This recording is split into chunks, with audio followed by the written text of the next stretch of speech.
Welcome back to the Coach Emery Show. I am your host, of course, Coach Emery, aka Emery McMillan. And today I have with me one of my good friends for a long time.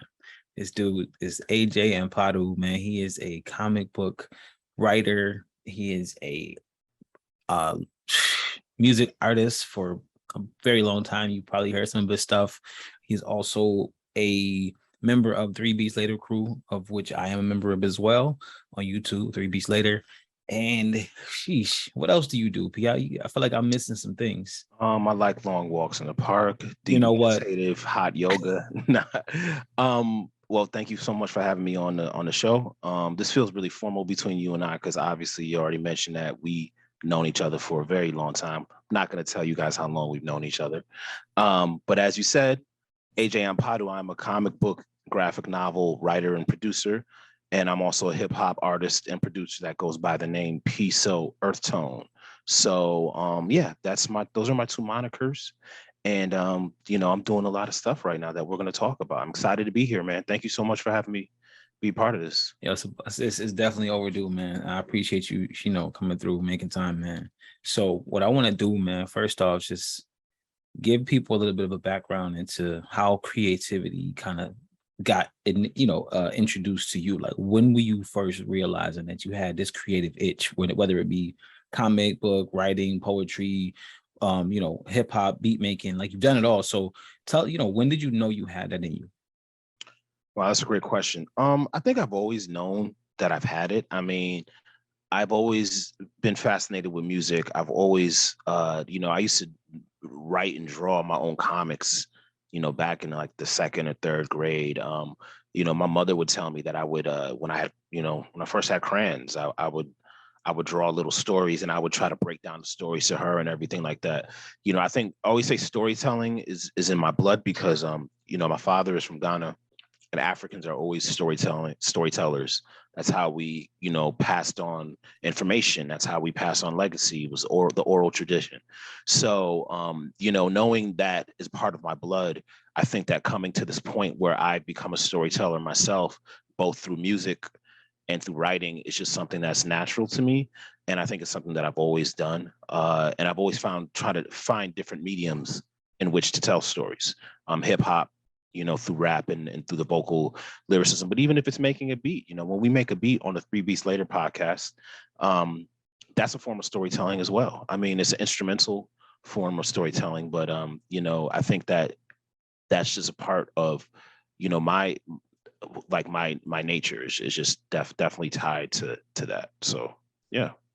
Dude, that's dope. And that's deep because when you think about, the things that we love when we're young and the things that we come to our parents and say, I'm going to be this, or it's just kind of implied based on what we do all the time. A lot of people stray away from those things in a sense of like verbatim what they are.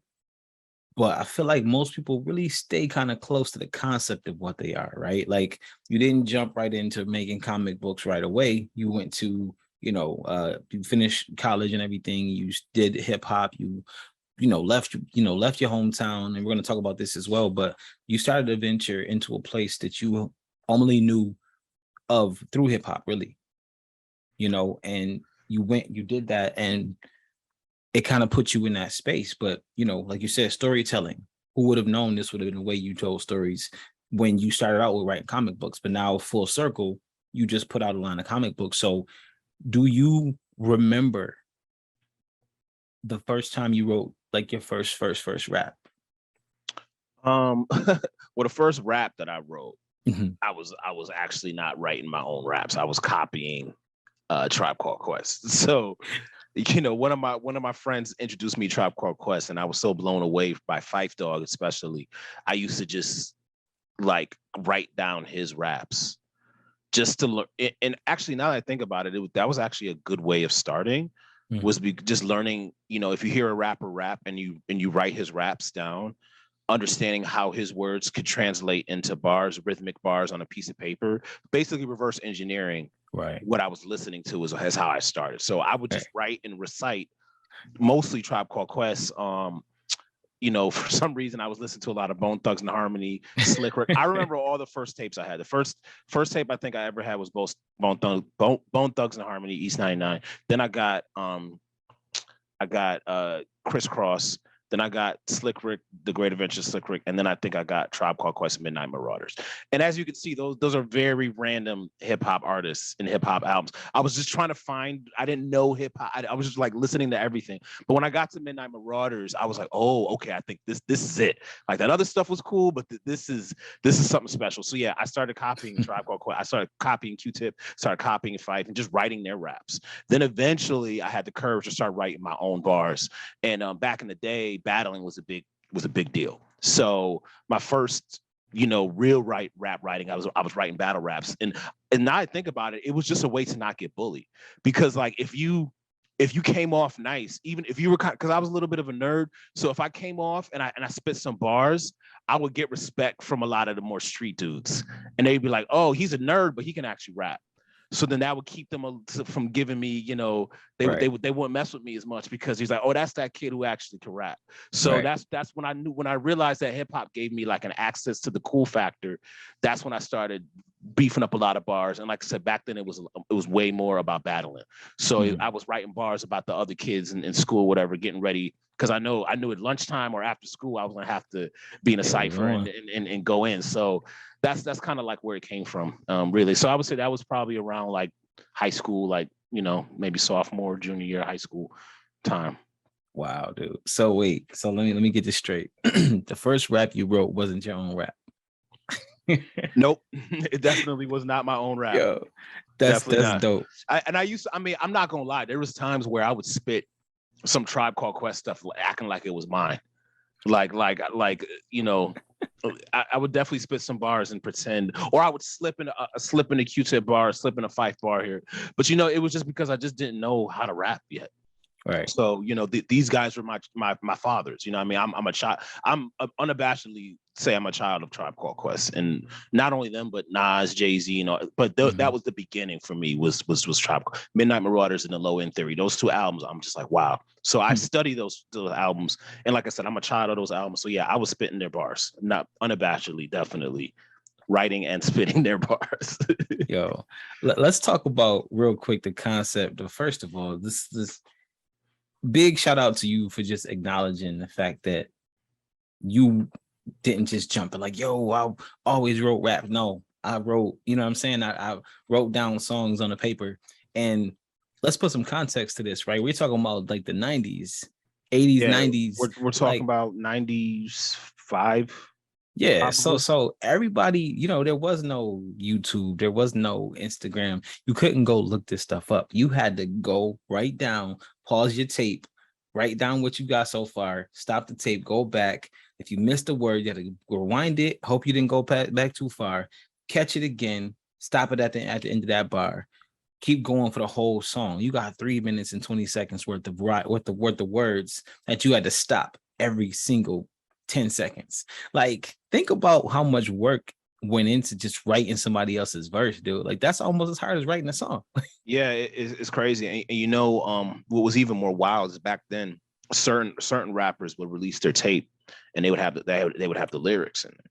And you know, now it's like, if you want lyrics, you just go to whatever, just type it in. There's a million things that give you lyrics. But like, I remember, it was a big deal that Nas' It Was Written album had the lyrics in the tape. That was a huge deal, because him, as being such a lyricist, you're sitting there, you're reading everything.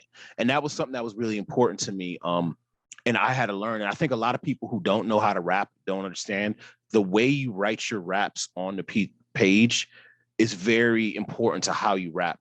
Right. And, you know, it's something that we don't get to see it that much. We don't see a lot of rappers rap sheets, like the piece of paper. But, you know, I've seen some of Tupac's raps, and they were very neat. Like, he was very neat where he writes. If you've ever seen Eminem's rap sheets, he writes like all like one bar will be up in this corner of the page, Really? another will be in this corner, and there's like writing on. It's like how could you even rap off of that, you know? And then you got other artists like Jay-Z who doesn't even write or Right. doesn't even write his raps down. So like just the idea of writing raps down and how to write a bar, and you know, for me, I write them in a way where I'm cutting myself off and I'm emphasizing and I'm capitalizing and underlining stuff. I'm using punctuation in my right raps so I know how to pronounce them when I'm spitting them. So it's I don't know, things like that are always amazing to me. Yeah, that's dope, dude. That's really dope. And I think that one of the things I really respect about that is the fact that you break down hip hop, right? You break down how it's done, you break down who did it, how they did it, different ways they did it, and you relate how they did what they did to how it comes across in the finished product. And so what I want to ask you is, if you could say one person's writing style influenced you the most, right? One person's writing style as far as how they break their bars down, how they really put it together, and how that final product matches that style of writing it out. Who would you say is a person that inspires you the most in that way? I mean, I think the first person to really inspire me with how their raps are written was probably Rakim when I first heard Paid in Full. And you know, it's, you know, I'm listening to Paid in Full in like 95, which is 7 years after that album came out. So it was already kind of like an older hip hop album. And I was listening to mostly 90s rap. So it was considered old school kind of, even at the time that I started listening to it. And I remember I'm just like, wow, his bar structure. Like Rakim he had perfect bar structure for that entire album. Yeah. And that's when I understood like syllable count and, you know, how to make your raps fit in those bars that would ride a beat perfectly. So that was the first time I really learned it. But then later on, it would be somebody like Big Pun. When Capital Punishment came out, he just flipped the game. You know, like you know when you think about even a song like Deep Cover, when he's, you know, dead in the middle, a little Italy, little did we know that we riddled the middleman who didn't do diddly, right? And a song like Dream Shatterer, where, you know, he's just putting down these multi-syllable rhyme schemes, and I'm like, oh, you can do that? Like you can do that. Oh, and I should mention one more, Black Thought from The Roots. When I heard the album Illadelph Half-Life, and that he has this rhyme where he's like, I'm crooked like the eye on the toxic malt liquor. He's using all these words and he's pronouncing them in different ways to make them rhyme. Right. And that was the first time I knew you could do that. I'm like, oh, so you can take a word and just pronounce it differently, put a different emphasis on a different syllable, and it'll rhyme or to carry a flow more easily. And just the word manipulation and the phonetic manipulation and the cadence manipulation of those type of rappers in the 90s was something that really like influenced me, because as someone who, as a writer, being a master of language, right, is so interesting. Like, you know, you talk about William Shakespeare. I know I'm going on a little tangent here. Oh, no, it's all good. You talk about William Shakespeare, and if you look up, you can go online and look up all the words and phrases that William Shakespeare just made up and created. Like, for instance, in a pickle, right? In a pickle was something that William Shakespeare wrote, and that didn't mean anything until he wrote it. So he just said, hey, you know, this character, I feel like I'm in a pickle. Now we think about it today. Oh, that I'm in a jam. I'm having a tough time, right? I'm in a pickle. Now, how does that work? Like, why does the word pickle even elicit that type of, you know, imagination? He just realized that for whatever reason, that word feels that way. Like, it doesn't mean that literally, but it feels that way, right? So he was able to understand language in a way that you know, no writer before him could, and that's why to this day he's so famous. So I think that's what hip hop does a lot too, where we say whatever we want and we make it whatever we want it to be, you know, and with the energy and the beat and just the way the rapper presents it, that freedom of language, of destroying language and slang and all that stuff, I just found so fascinating. Yeah. So let me ask you a question about what you just said. Who do you think is a better, well, okay, hypothetical, right? If Shakespeare was a rapper, right? You think he'd be really good or really bad? I think if Shakespeare was a rapper, he'd be one of those, he'd be like a Lupe Fiasco. Mm. He would be one of those like really like astute wordsmiths. Like he'd be able to paint pictures and come up with, you know, metaphors and similes and stuff that you wouldn't ever anybody else would think of. So I don't know if musically he'd be like a mainstream, you know, type of artist. I think he'd be more in the like, you know, nerdier lyrical sector of hip hop. But I think he'd be like amazing. I think. Yeah, that's a great comparison, because I feel like Lupe would definitely be amongst the top three people. I would say Shakespeare would be like. I honestly think that Shakespeare, dang man, I kind of have to agree with you there, man. I don't really think anybody puts it together the way Lupe puts it together, Yeah. and you kind of got to catch it later, right? It's one of those things where he might say it, you might hear it, you might get the main meaning of it, but like a year later, you're like, yo, that's what he meant when he said that, but you only caught the first meaning and you didn't catch the, you know, the duality of the statement. So, a couple more hip hop questions for you, man, since hip hop is a big part of your origin story. So, what I will ask you is, you are into comics as well as you are into hip hop. Are there any crossovers where hip hop has met comics that kind of tied you in to both worlds? So the Venn diagram of comics and hip hop, definitely there's a lot of space where those two circles interact or overlap. And I mean, you know, we could talk about things like, you know, the Outkast ATLiens album coming with a comic book cover and like having pages of the comic book inside the booklet. I remember buying that CD in '97 and was blown away that they had comic book, like an actual comic book in the friggin' album. We could talk about like, you know, Jizza Liquid Swords, another comic book cover album. You know, and then in the hip hop world, how many times there's been so many in the comic book world, how many times there's been so many references to hip hop artists and hip hop culture, going back to Spider-Man breakdancing with some guys in the you know, in 1989 issue of Amazing Spider-Man. So we know that these two worlds are very interconnected, and a lot of people who are really into hip hop culture are also very much into comic book, science fiction, fantasy culture here. For me personally, I think the ATLiens album was the first time I saw it with my own eyes, where I was like, oh, hip hop people mess with comics. Because to me, back in the '90s, those were like separate worlds. Like you know, you had the nerds over here and you had the street over here. You didn't think that those things were connected. Right. But on the low, there was a lot of underlying connections between those worlds. It just wasn't being publicized, and it just wasn't obvious to us. So for me, the initial connection that I saw was the ATLiens Outkast album. It was the first time I saw it. But over the coming years, there would be way more references. I remember on Raucous Records, Last Emperor had this song that he just talked about all the Marvel superheroes. And it was amazing at the time. It was just like, wow, that's so incredible. So then I would hear more and more references to comic books from hip hop artists over the years. But now you get to 2022 and there's an entire nerdcore genre of hip hop that's dedicated to comic book, science fiction, fantasy, and pop culture. So you know, it's a thriving connection now. You know, it's much more connected. Marvel does the hip hop comic book covers all the time. You know, hip hop artists are always referencing comic book characters now. But now we're in a different era. Now it's mainstream. Superheroes are mainstream. They make billions of dollars now. So of course it's going to be it's no longer nerd culture. It's pop culture at this point. Right. Exactly. Dude, that's dope, man. And I love the fact that, you know, you brought up Outkast, because Outkast has done some things that most people just can't do.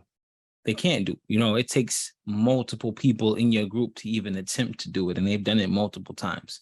You know, especially with the Love Below Speaker Box album, like having a group put out two separate albums on one double album, and both artists get to really go off their own way. Like, that's unheard of. Most groups break up for that, and they put out two separate albums. You know what I mean? And I think that was incredible that they did that. So since we're talking about Outkast, I'm gonna put you on the hot seat real quick. I'm gonna ask you a question. Ooh. What's your favorite Outkast album? Straight through. I mean, it's probably just a little bit too obvious to say something like Aquemini. I just did a road trip and I listened to a bunch of Outkast. And I gotta go with Aquemini. I gotta go with Aquemini. I mean, if it's not Aquemini, it's probably ATLians. And then I will go to Stankonia or something like that, or even Idlewild on the low. But Idlewild was dope. I don't. The speaker box love below.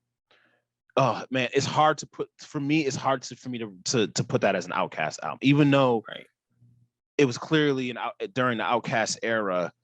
I think Love Below is something. It's a 3 Stacks album. Love Below is a 3 Stacks album, and Speaker Box is a Big Boy album. Big Boy solo albums are very underrated. His other albums, he also has a joint album with Fantagram that a lot of people don't know. Big Grams, that's fantastic. But to answer your question, I gotta go with Aquemini. Okay. All right. Dang, man. Dang. Okay. So Aquemini is a dope album. I respect that. I definitely respect that. So now let's take it to a little bit more recent, right? So now you're in Buffalo. You're hip hop artist in Buffalo. Fast forward circa 2003, 4. Hip hop artist in Buffalo, and you're like, yo, something's got to give, right? It's gotta be different. Gotta be different than this. And you decided to move out of Buffalo. So can you tell me about the decision to leave Buffalo to pursue your passion, or if that decision was even to pursue your passion fully, or was it to pursue something else and just had passion sprinkled in there? Right. When I left Buffalo and I moved to Brooklyn, one of the major motivations for that was that, I personally wasn't growing anymore in upstate. Like I realized I had a lot of energy. I wanted to keep moving forward with music.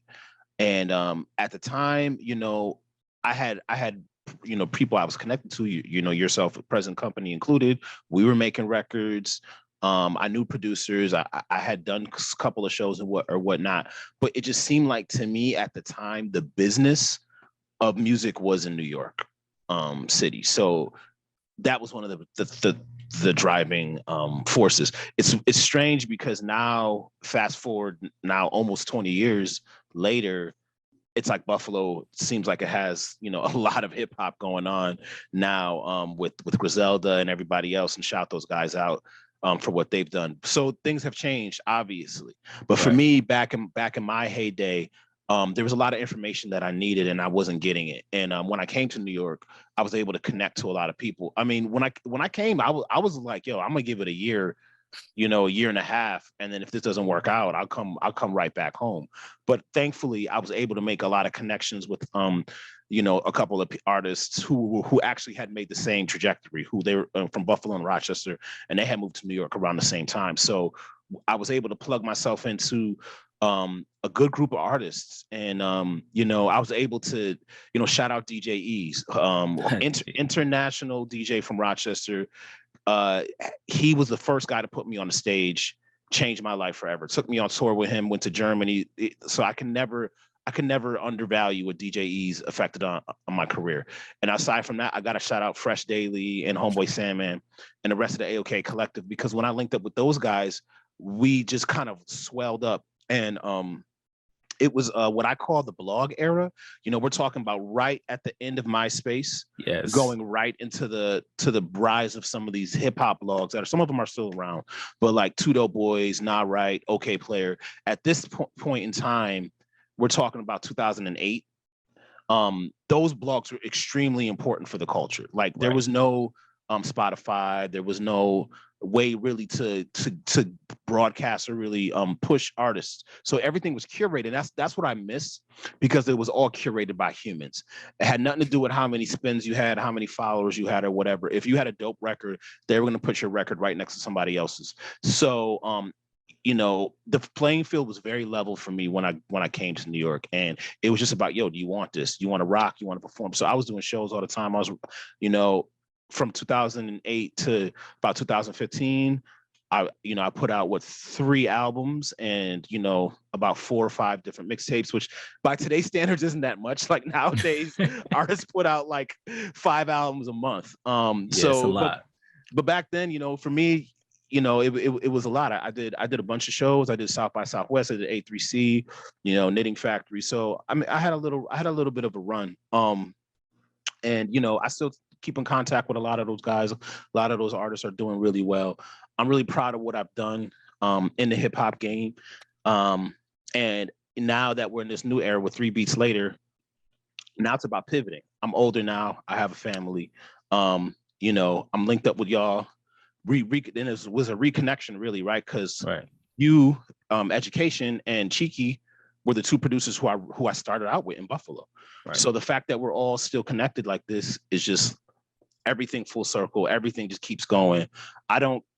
I consider myself on a lengthy hiatus from rapping, but I literally just was talking to my engineer because I have a couple albums that I haven't finished that he has, and we're talking about finishing them. But I cannot wait because I'm about to move. When I get to my new spot, I'm going to set up a studio. I really want to start recording again. There's so much music that I've had in my heart. I'm always writing down bars. Like I still write down bars on my phone all the time. We got 1,000,000.3 beats. Yeah, we do. Like we got way too many beats to not, capitalize it. So hip hop has been calling me. He's been calling me more and more and more. But my life has changed. I just gotta find how it fits into my life, and also how we can monetize it in a way that makes it effective. That's always a struggle. Absolutely. I definitely dig that, man. And I feel like, just the space you took it to, right, about how you pivoted to New York, because Buffalo really wasn't at the time able to take you any further. You got there, and I remember the conversation, like, nah, man, if this don't work, I remember you telling me if this doesn't work, you might come back. Like, I don't want to, but I might have to. And I think you told me this at the show we did at, I believe it was RIT. Okay, yeah. So Rochester University, one of those places. But I remember that was the first show that I ever did, like out of town. And I'm like, yo, this is dope. And we were just in Rochester. We was around the corner. Yeah, we wasn't even that far. I mean, like one gas tank away, not even a full tank. That show vibe is such a high, man. It's such a great feeling to connect to people in music like that. So I was so happy that we did that, and that was a nerve-wracking. I remember I was nervous. I was nervous when we did that. I remember that one, man. It was us. It was Dave, alumni. Big shout out to Dave. Yeah. He was with us, man. It was really dope, and it was something that I hadn't experienced outside of Buffalo. You know what I mean? So for me, it was just eye-opening just to be on a stage that wasn't surrounded by a bunch of people I knew. Right. Like you do a show in your hometown, it's like, all right, you're just chilling with your fam. But when you go somewhere else, you don't know what energy they expect. You don't, because they don't know what to expect from you. Mm-hmm. They may have heard a song or two, but they don't really know. And, we weren't like artists that they were reciting our catalog yet. So it was like, yo, when I get on this stage, how do I make them love me?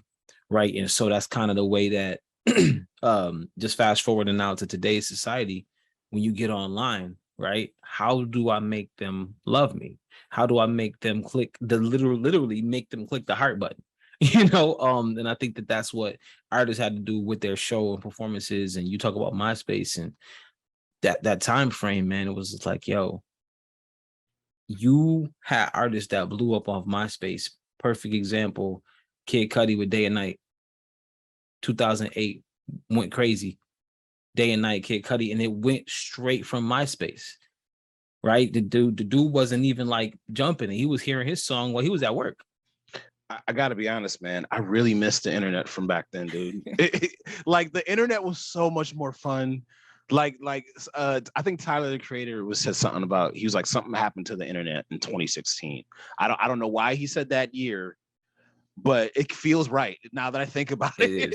It feels about right because something did happen. Like, oh man, back then it's just like people just used to connect, and like the amount of like negative stuff just wasn't there. Like, you can make a MySpace page about anything, and no one was gonna harass you or challenge you or try to cancel you or whatever. Culture, it was fun. And like you hear, about Kid Cudi blowing up. The cool kids, they met on MySpace. Like so many people, I met a bunch of people on MySpace back then. And then when MySpace died, there was still a lot of other ways to connect with people and do things. And that was a very interesting time for music and digital music as well, because I really do feel there was about a 4 or 5 year period where the record labels were behind.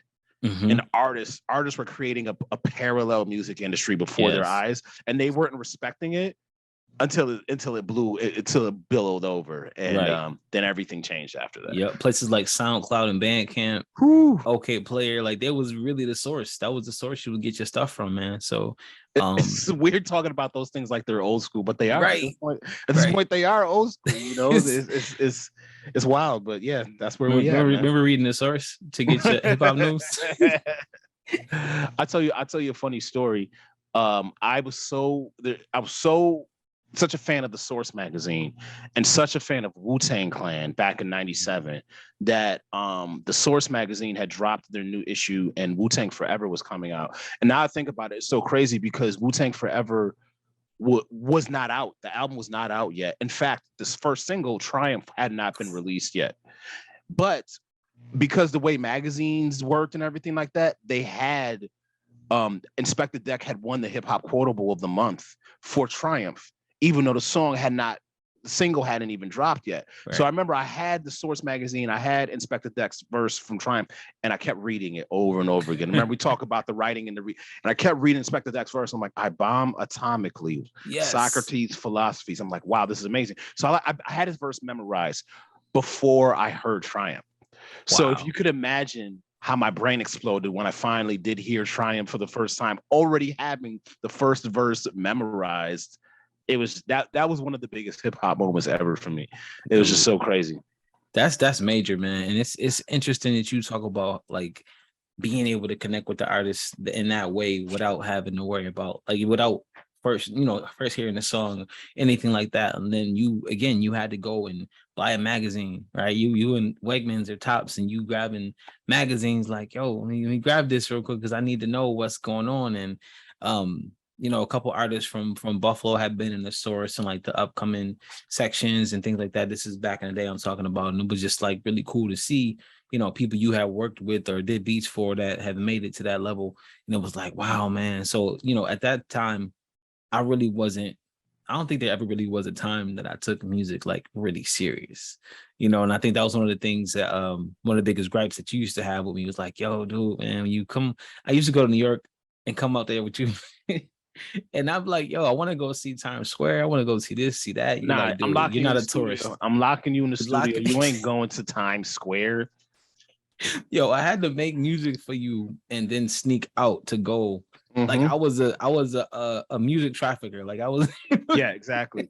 Man, it's funny because like I would love to do that again. Like I was just thinking about, man, if I took like a music vacation, like went somewhere with a bunch of beats, just locked myself in a room somewhere and like I'm not doing nothing else except for writing like 15 songs today or something like that. Like I miss that vibe and that energy.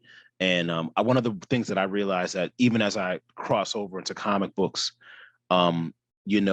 what I never really did well enough during my music career is the business side of things. I was just more leaned to just being an artist, and that's fine because it's more liberating, it's more fulfilling. But the problem is it's hard to make money if you're not focused on the money.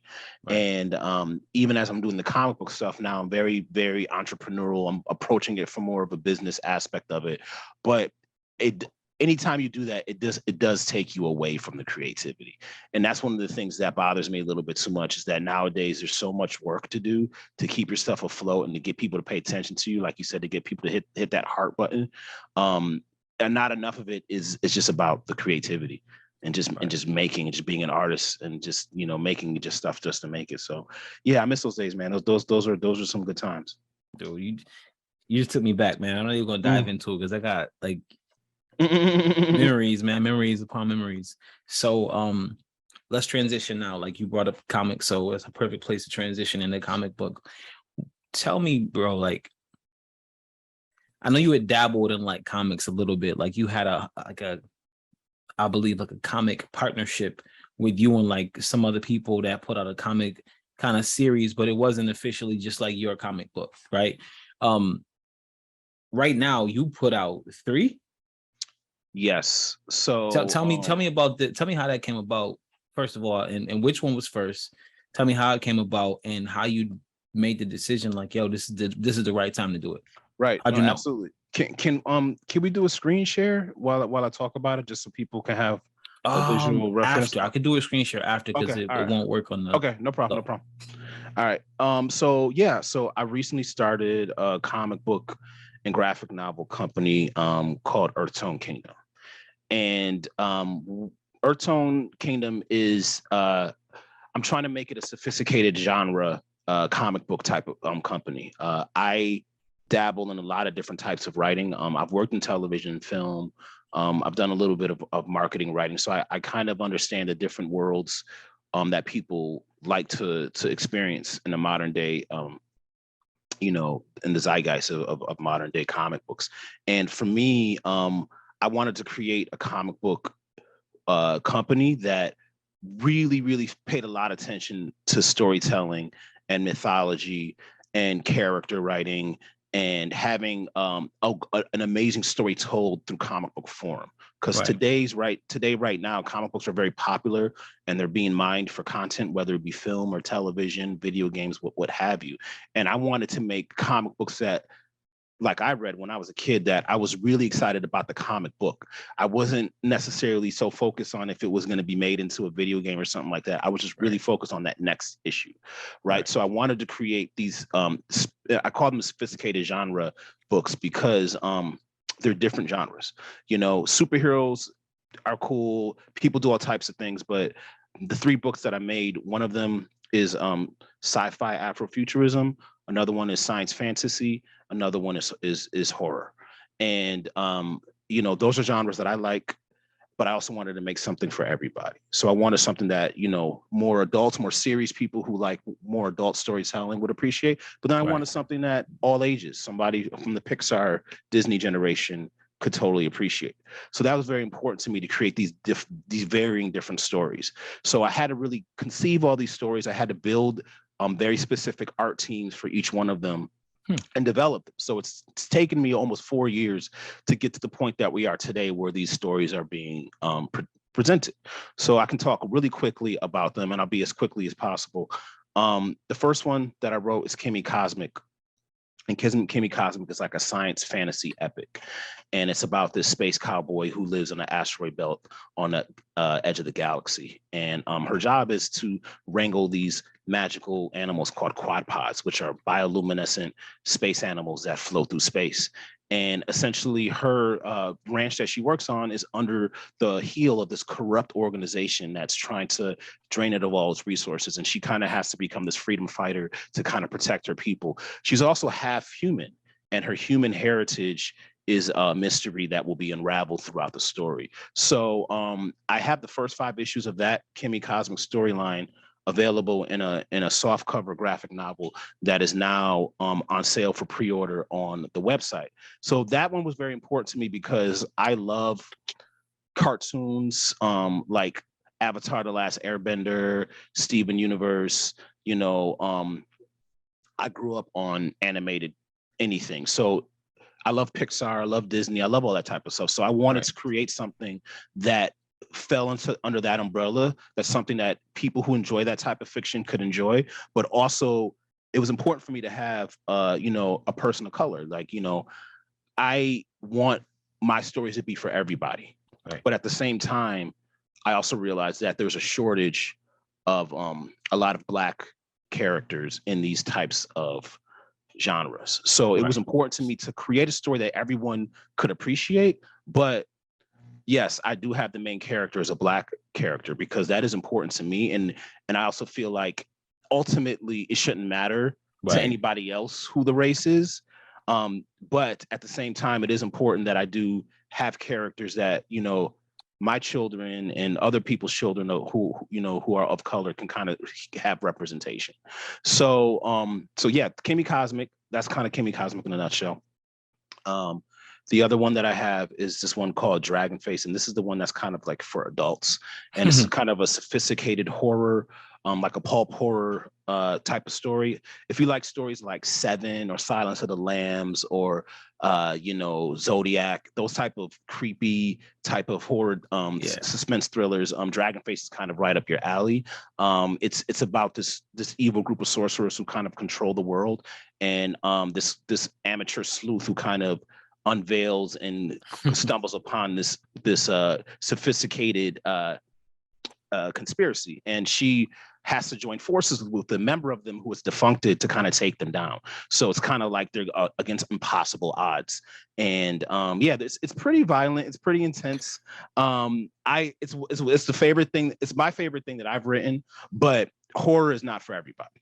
So that one is one of those things where people are either really interested in it or like, nah, I'm gonna skip that one. So if you like that type of stuff, if you're into horror, you're into suspense thrillers, for mature audiences, Dragonface is right up your alley. And the last one I'll talk about is one called Drone Slayer X. And Drone Slayer X is about the world's most advanced robotics engineer has the secret technology. He lives in Ghana, and his daughter is going to inherit it because there's a group of terrorists who want the technology to take it for themselves. So for me, this is my Afrofuturistic science fiction kind of story. Right. I kind of say it's Iron Man meets Blood Diamond, where we have Africa has this valuable resource, this technological resource, and people want to take it.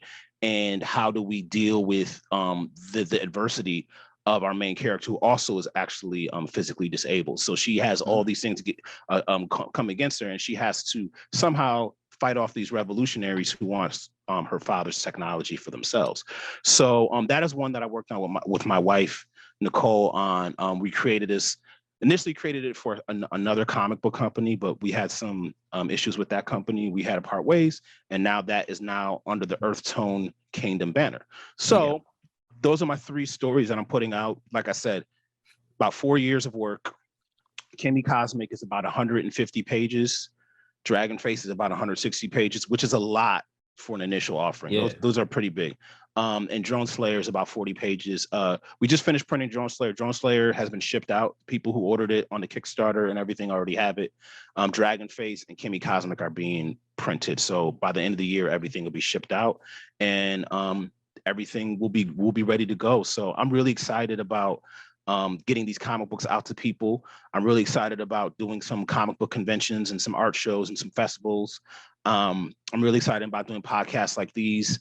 I'm just trying to get the word out about the comics, because I'm really, really confident in the quality of them. And I think once people who are into this type of fiction gets their hands on them, they're going to recognize it as something special. And hopefully we can keep going and keep making these and continue. Dude, that's amazing, man. And I love how you broke it down.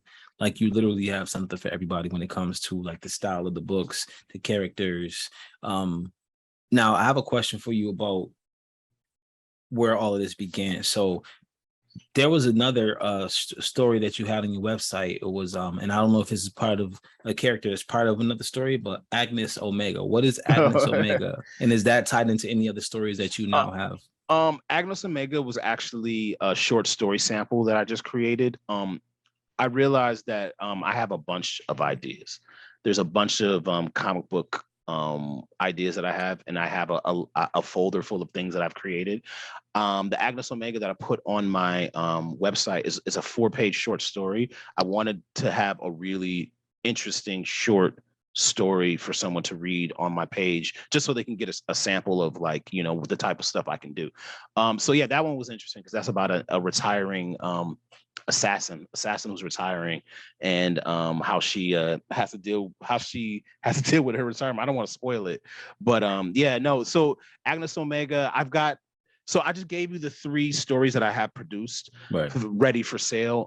But underneath that, there's an entire iceberg of other stuff. I tend to do a lot of stuff that I don't release. It's probably a problem of mine. But for me, I was using these opportunities to learn the medium of making comics, because you got to learn how to write a comic. Like I said, I've worked on television, I've worked on film, I've worked in music. So I've written a lot of things before, but writing a comic is a completely different experience. So Agnes Omega and some other things that I've done were just me trying to learn how to work with an artist and work with a colorist and work with a letterer and just make it all look nice and pretty for the present it to y'all. But I do want to come out with an anthology of short stories, and Agnes Omega and stuff like that will probably end up in the anthology when that eventually comes out. So thanks for asking about that. Absolutely, man. Because when I heard about the characters and the books that were coming out, I'm like, yo, where's Agnes? Right? I was for sure that it was going to be one of the ones that you put out. But I love the fact that you kind of let people know what was to come. Even with the short story, this was on the site for a while. And so when you go to it, you're like, wow, it's okay. This dude can make comics. This is dope. And now you hear like, man, you can do the Kickstarter and support and all of these things. And it was amazing to see that, because I'm like, yo, this dude is really following yet another one of his passions to create something that, a lot of people like them, but in our particular circle, I don't know many people who actually create comics. You know what I mean? So it's kind of one of those things where it's like either you read them or you don't read them, but nobody that I personally knew has ever written one, and once I tapped into that space and started to see what you were doing, I started to see there were more people who do it. I didn't know, I didn't know that was a thing, but it's amazing to see, like, sometimes the art that influences the world comes right from your backyard. Perfect example of that is Griselda. Perfect example of that is, the work that you've done in New York and all over the place, traveling all over the world, really, with your music is like, people from where you are influencing the world in a way that you just wouldn't even have imagined, so kudos to you for being now officially a comic writer. What's the official term for like a comic book writer? Like, that's just that, comic book writer. I kind of try to call myself a comic book producer, because what I learned very quickly is that writing comics is tough. Comic books are a visual medium, right? So right. I can write a script all day. What is that going to do? That's just words on a paper, right? So right. I have to, I find artists, I fund all my projects. I do color design myself. I do some of the layouts. I do so much more than just write. I feel like I'm minimalizing the concept when I just call myself a comic book writer. I did start off trying to write for other companies and write for other people, and I realized that was not that's not a good path for me. It wasn't serving me ultimately. So now I consider myself a comic book producer, and now I started an LLC. I have my own company now. So yeah, I mean, a lot of it comes from not only the passion, but it comes from a point of necessity.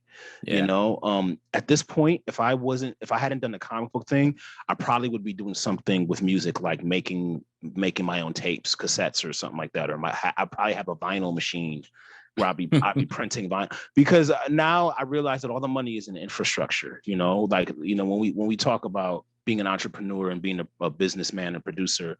Right. Yeah, I've worked for every company. I've been signed to record labels. I've been signed to comic book companies as writers.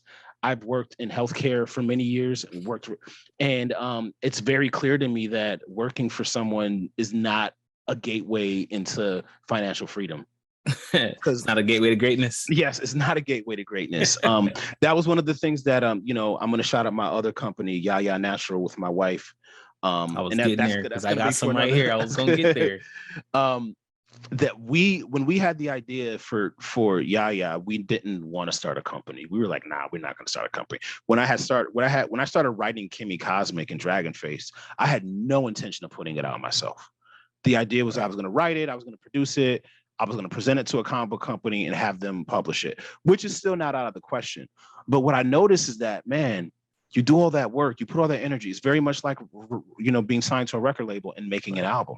You spend all this time, energy, money, making the most amazing piece of music you can, and the label just kind of spits it out. They just add it to their roster. Okay, we'll put it out. I mean, it depends on your relationship with the label. Some people probably have a better relationship. But what I just noticed is that you just become a fact or a figure to them. You're just something that, you're propping them up. And the give and take just isn't that. So it's like, you know what? I'm doing things myself. I'm putting in the work myself. I'm going to build my own thing.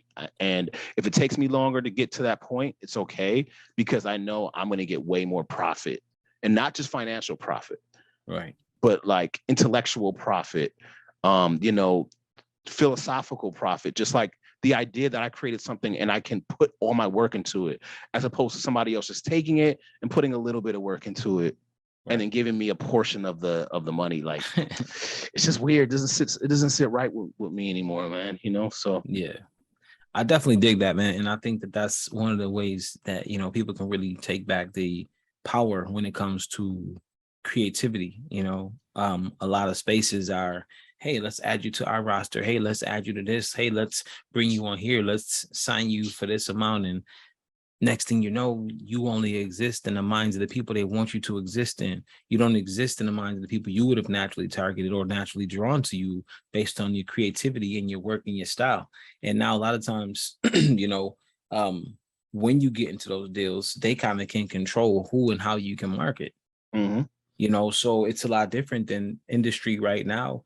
Well, not industry, sorry, not industry, but just the organic way things flow now, right? A lot of music is broken from TikTok.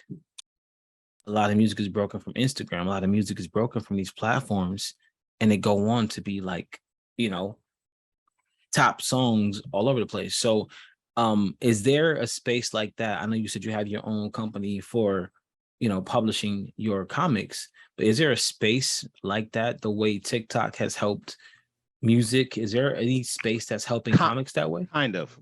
So, the problem I think that is being addressed in the comic book world is comic book people and just consumers of books, comic books, graphic novels, art, a little bit low on the low tech side.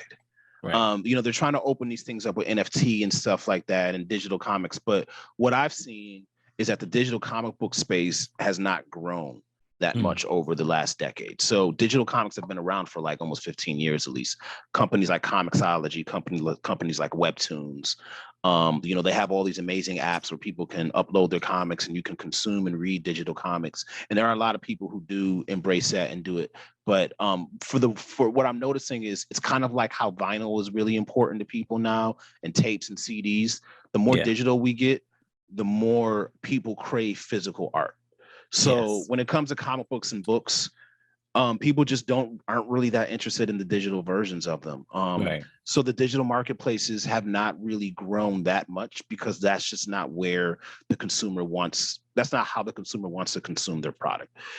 Almost like 97% of people who I talk to about my comic books and graphic novels, I always remind them that they're available digital, and they're like, no, I want the book. I want the physical book.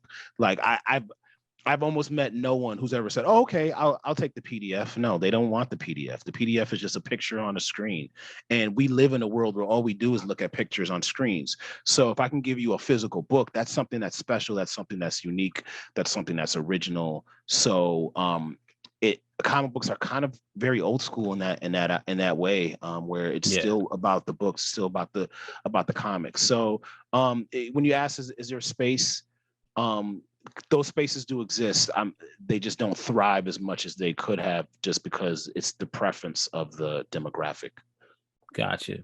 And I like that you are aware of that, and because of it, you kind of wrote your way around it. You know, originally, like you said, you were looking to get a deal with your book and publish it through a company.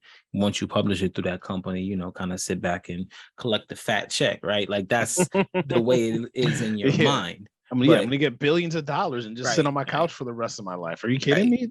But what you don't realize and factor in is like, they gotta like me first, and I gotta be making them more money than the people they don't like, but make them money, right? So it's like, man, my book might be better than every book at this publishing company, but this person knows this person, or this relationship is more valuable, so they're going to focus on getting this person out there. And God forbid, you know, I come on as a new book and go straight to the top amongst all these books that's been waiting in line for their number one shot. So, you know, to build it yourself and then naturally, organically build the audience, that's major. That's absolutely major. one of the things you've mentioned is like how, you know, digital products, a lot of people are getting back into the purest ways, or maybe never even left those ways of wanting the vinyl in their hand, wanting the cassette in their hand, wanting the CD in their hand. And I think that that's how it should be, right? You don't own Spotify. You don't own Apple Music. You don't own Tidal. So the moment you change your job or decide, all right, I'm done with Tidal, or their fees went up, you no longer have access to every single song you can't go a day without hearing, and you don't own any of it. And I think that's really weird to me, because there's platforms like Freego, which is a platform through most public libraries where you can download music for free and actually download it to your device, not download it to, you know, store it in the app. And you get 5 free downloads, I think, a month. And it's your music. You own the music. And that's just with a library card subscription. So I think that a lot of companies miss the ability to let people really have what they pay for. You know, and I know it's designed that way because they don't want you to come off the platform. They want you to stay on the platform. And they also don't want to ever have to pay the artists what they would pay them if they were paying for downloads versus streams. So there's a lot of reasons why I know that's happening, but I think it's just amazing that there are more people in the world that want physical products, right? You want to own your art. You can't hang an NFT on a screen on a wall in your house and be like, look at my painting. Nope, is you just own a digital copy of this thing. Like, how is that? What happens when the internet goes offline for a day? Like, you don't have any music now. You don't have any music, no art, no comic books, no nothing. So to me, I just really feel like that movement of people that are trying to get art in their hands and in their possession, kudos to them. And I commend them and applaud them and support that 100%, because this whole everything I own is in a cloud. I mean, what happens when it rains one day? Like, I mean, I really feel like that world is changing. Even for the new generation, you know, things like someone told me how like younger kids, they don't know how to steal music. You know, they've never had to steal music before, so they don't right. even know how to. So like music piracy has gone down a lot, actually, just because the newer kids just aren't doing it. Like, But has it though? Well, maybe Because technically streaming is still music piracy because the artists ain't getting no money. These are facts, but that's a whole different. But even you know, platforms like Spotify, like I think we had this conversation before offline. Yeah. Like they're having issues. I mean, I think that I'm not sure it's gonna come completely full circle. I don't know about music. Music is a very weird. Music is really just social media at this point. Right. But for me, for comic books and graphic novels and books, the physical dimension of it is still very, very, very vibrant and very, very important to the people who consume that type of media. So, you know, for me, if you were to ask me 10 years ago, I'd be like, oh, everything's going digital. Like, you know, everyone's going to have a Kindle, or everyone's going to be reading on their phone and everything. But that's not the case. Like people, if you want to buy a book right now, you're most likely going to buy the physical book. That's what people cherish. So it's interesting to know that the digital landscape has not consumed that need for people to have tangible experience. Right. And the more digital we get, the more important that tangible experience becomes. So that's something that I'm capitalizing. So everything down to the pages and the way my book feels and the colors and everything is super important. So when people hold it in their hand, they're literally having an experience. So yeah, I you know, we sent out Drone Slayer last week, and people are already sending me photos like, oh my God, I have it. I can't, thank you so much. This is so awesome. So it's really cool to get that reaction from people. I really appreciate that. That's amazing, man. And kudos to you for being one of the artists who is physically putting art in someone else's hands. You know, like I've seen people move out of their house that they've lived in, or moved out of their parents' houses that they lived in from childhood on to their 20s, and now they're moving. And one of the things you got to go and move is your stack of CDs, or your stack of comic books, or your stack of books that you read, or albums, or whatever. Vinyl. And those are things that people can pass down to generations and generations and generations. You can't pass down your Spotify subscription. You can't pass down your Apple subscription. You can't pass down Tidal. Like, oh man, my grandfather gave me my Tidal subscription, man. I listen to this music that's not like, no, you can't do that. And it's sad because again, once you come off that subscription, you own no art. You don't have any art. It's an ongoing hamster wheel, right? Like to hear a song. I mean, the beauty of it is you can get new music right away. The bad part is you don't own it. You can only hear it while you're on there. So what I got a couple questions for you. I'm kind of at the rapid fire part of the show where I asked you just like a bunch of questions. And so before I jump into that, I want a big shout out to Yaya Natural. So I don't know if y'all can see this right here. This is the Yaya Natural. Boom, boom, boom, boom, boom. Right. Yo, not joking. Not because I know this guy. This stuff works. And I'm gonna be real transparent with you. I had some bumps on my face like a couple weeks ago. And I'm like, yo, why is my face breaking out? And I couldn't figure it out. So I changed my soap. I changed this. I changed that. It would go away for a couple days.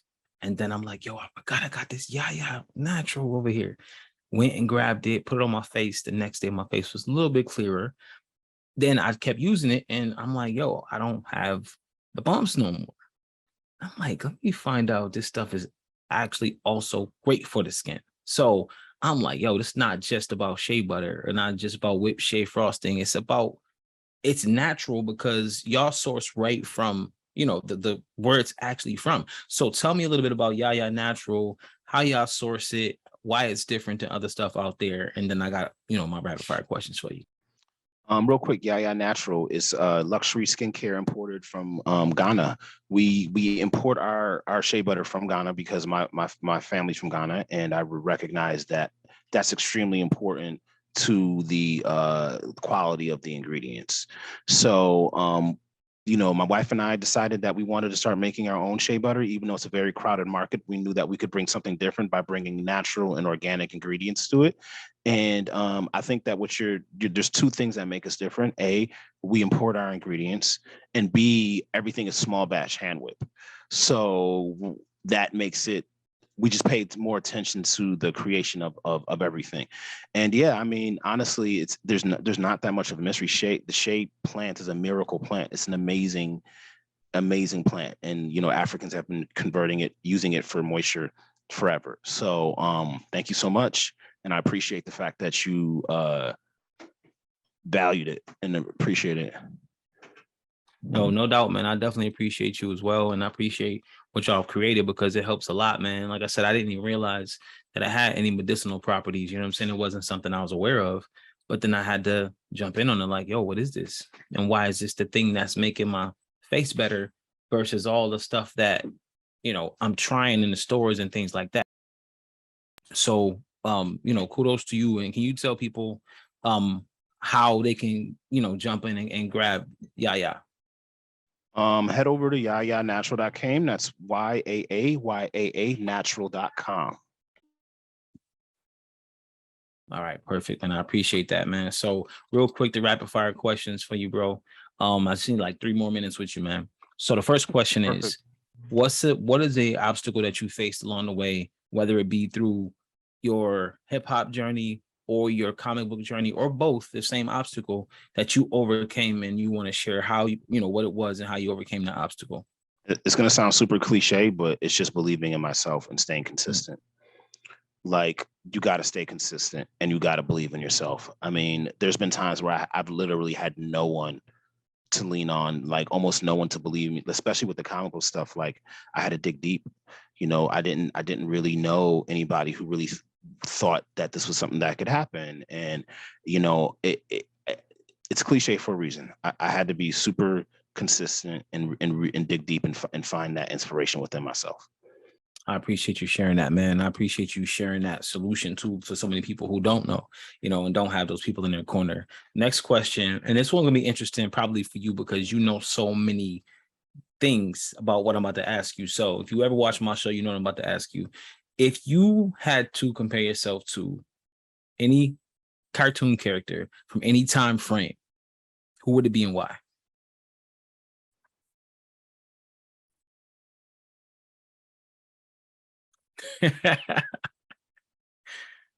It's like I'm thinking about all the different cartoons. Right.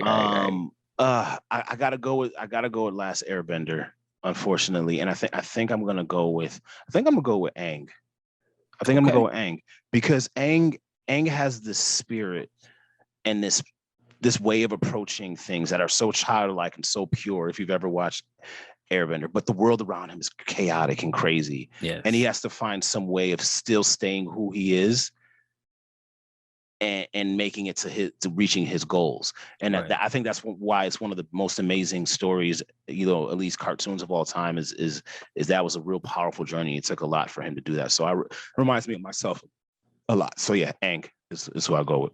I like that. Plus he's bald, so there's that. I'm about to put a blue arrow right here. Right. Last thing is what I want you to do, man. I want you to spend some time telling people where they can find you, where they can find your comics, where they can find all the ways to support everything you got going on, man. Run it all down. Let us know. Let people know how they can support you, man. All right. So if you go to earthtoneking.com, that will kind of have everything there. There's a link right there right now that if you go there, you can access all of my comics and graphic novels. I also have links to my music there as well.